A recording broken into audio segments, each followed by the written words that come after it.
그 이용규 대표님 사건의 비밀의 제목을 보고 너무 좋은 거예요. 그래서 이거 사가지고 읽어야 되겠다. 역시나 읽었는데 책이 편하게 돼 있어요. 저는 정말 잘 읽었어요. 근데 사건의 비밀이 뭡니까? 사건은 어떤 비밀이 있나요?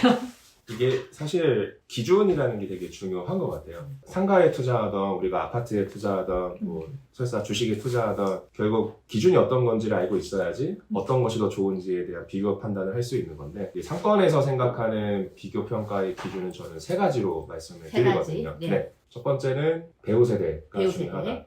왜냐면은 결국 사람이 많이 있어야지 구매를 많이 할 수 있고 임차인이 수익이 나고 결국 임차인이 수익이 나는 지역이 임대인도 높은 수익을 낼 수 있다라고 생각을 하기 때문이고요. 두 번째는 보통 유동 인구를 중요하게 보세요. 사실 맞아요. 유동 인구 중요하죠. 근데 이제 실제 우리가 투자를 하는 관점, 창업을 하는 관점에서는 사람이 많은 지역이라고 무조건 좋다라고 말할 수는 없고 그럼 어떤 식으로? 실제로는 그 뒤에 있는 배우 세대의 사람들이 내 앞에 건물을 어느 정도 생활할 수 있는지 그런 생활 동선의 개념으로 살펴보는 게 좀 중요할 것 같아요. 그래서 그냥 흘러가는 사람보다 직접 이 상가를 쓰는 사람들을 파악해라. 그렇죠. 최소한 어느 정도의 범위 사람들이 내 상가 앞을 지나가는 건지 뭐 상권의 범위는 뭐 1차 상권이 있고 2차 상권이 있고 3차 상권이 있다라고 이야기를 저는 그렇게 생각하지는 않거든요. 이게 왜 그러냐면은 그 상권을 범위로 판단을 하면 안 되는 게 결국 가깝다 하더라도 입지적인 차이에 따라서 예를 들어서 불과 한 200m 거리긴 하지만은 거주민은 내 상가 앞을 안 지나갈 수도 있고 반대로 갈 수도 있고요. 맞아요. 그래서 제일 중요한 거는 그 지역의 주요 시설물이 뭐가 있는지 그리고 대중교통이 어딘지 그 연결점을 찾는 게 제일 중요한 것 같아요. 이제 주요 시설물이라고 얘기할 수 있는 거는 마트도 될 수 있고요. 시청, 구청, 뭐 이제 멀티플렉스 극장, 먹자 골목으로 형성되는 뭐 로데오 거리, 먹자 골목 이렇게 하는 지역들 있지 않습니까? 네네네. 그런 식으로 사람들이 어떤 소비를 위해서 가는 지역들, 주거단지도 2000세대 이상, 3000세대 이상 밀집이 되어 있는 지역은 한 개의 묶음으로 볼 수가 있을 것 같고요. 네네. 그리고 이제 오피스 지역 같은 경우도 소형 오피스라 하더라도 범위에 여러 사람들이 근무하는 그런 지역들은 하나의 블록으로서 붙고 그 사람들이 점심때는 어디를 가고 퇴근하고 출근할 때는 어떤 동선으로 이어가는지 선을 그리다 보면요 벗어난 그런 상가들이 되게 많거든요. 저 같은 경우는 사실 모르는 지역도 그렇게 판단하면 벗어난 지역인지 벗어나지 않은 입지인지 판단할 수가 있거든요. 네. 그래서 배우 세대 생활 동선이 중요한 것 같고 마지막으로는 경쟁 강도를 말씀을 드려요. 경쟁 강도라고 하면은 창업을 하시는 분들한테는 내 가게에 영향을 줄 수 있는 어떤 업종이 어떤 것들이 있는지를 보는 거고 이제 상가 투자를 하는 분들한테는 이제 상가의 공급이 적절하게 있는 지역인지 아닌지를 판단하는 부분 이 세 가지를 말씀을 드리고요. 일단은 상권의 비밀에서 세 가지를 얘기해 주셨어요. 1번은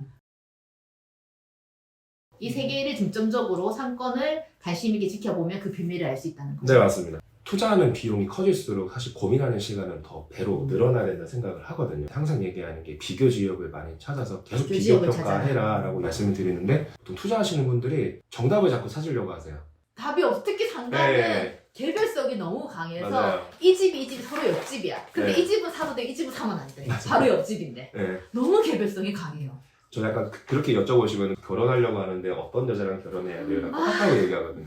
말은 할 수는 있는데 사실 답이 없잖아요. 없죠. 네. 기준을 가지면서 주관적이기는 하지만은 점수를 매겨보면은 대부분 의견이 동일해지거든요. 그쵸. 네, 여기가 좋은 점, 여기가 나쁜 점.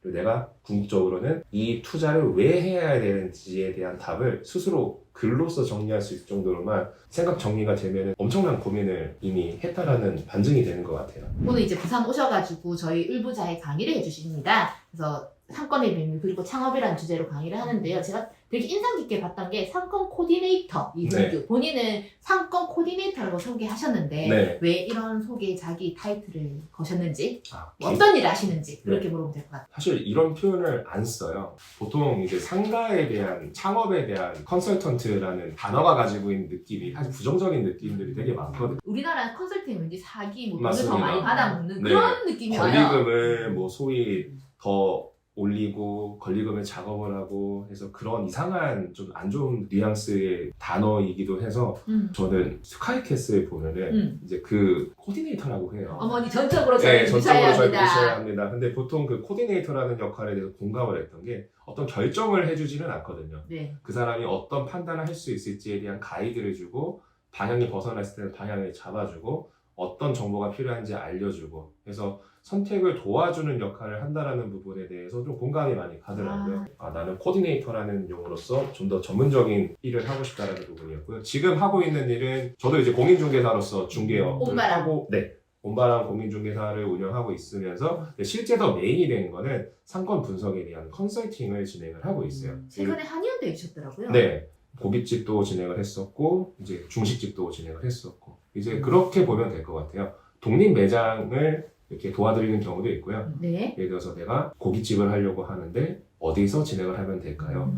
이 보통 상권을 핵심 목표 상권을 잡아드리는 것도 중요한데요. 네. 또 제일 중요한 거는 그 상권에서 어떤 입지를 해야 되는지 네. 그리고 그 고민하신 입지가 실제 아이템과 적합한지. 왜 우리가 오목을 두거나 체스를 둘 때도 내가 플레이어가 되면 잘 안 보이거든요. 그렇죠. 내 생각에만 집중이 돼 있어 남의 말을 안 들어요. 네. 제가 그렇거든요.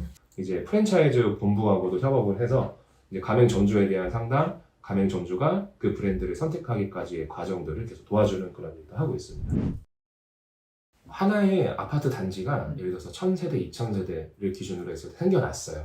사실 변화를 크게 주지 않습니다. 2000세대는? 상권의 변화를 주지를 않아요. 일반적으로 내가 만약에 세탁소를 운영한다던가 아니면 편의점이라던가 운영에 필요로 하는 세대수가 적은 그런 아이템들은 영향을 주지만은 좀 유명한 프랜차이즈를 예시로 하면은요 뭐 서브웨이나 공차 뭐 그런 브랜드 1000세대, 2000세대가 늘어난다고 해서 매출이 크게 증폭되지는 않아요. 생각보다 영향력이 좀 적고요. 예를 들어서 병원이라던가 뭐 키즈카페라던가 어떤 찾아가는 목적성 상가? 네, 목적성이 있다던가 저녁 장사에 대한 뭐 주점이라던가 고깃집 같은 부분은 크게 영향을 주지는 않습니다, 실제로. 근데 만약에 이제 아이템에 대한 목적성이 강해서 무조건 찾아올 수밖에 없는 그런 가게를 운영하신다라면은 100% 유입이 되겠지만은 실제로 어떤 세대수가 늘어난다고 해서 큰 변화가 생기지는 않고 서서히 나타납니다. 강의 질문 중에서도 상권의 트렌드를 좀 어떻게 읽어야 됩니까? 라는 질문이 있었는데 맞아요. 사실 그렇게 생각보다 느리게 움직입니다. 오히려 트렌드라고 하면은 가게들이 가지고 있는 어떤 컨셉이라던가 뭐 요즘 같은 경우는 무인 형태의 브랜드들이 많이 늘어나는 부분도 있었고 네, 맞습니다. 1년 전쯤에 창업 설명회를 가면은요 무인도 물론 있었는데 그때는 배달 관련된 부분도 되게 많았거든요. 그렇죠. 코로나 시국에. 오히려 그런 트렌드는 좀 빠르게 변하는 것 같은데 어떤 부동산적인 관점으로 왜 지역의 트렌드는 크게 변하진 않는 것 같습니다. 네.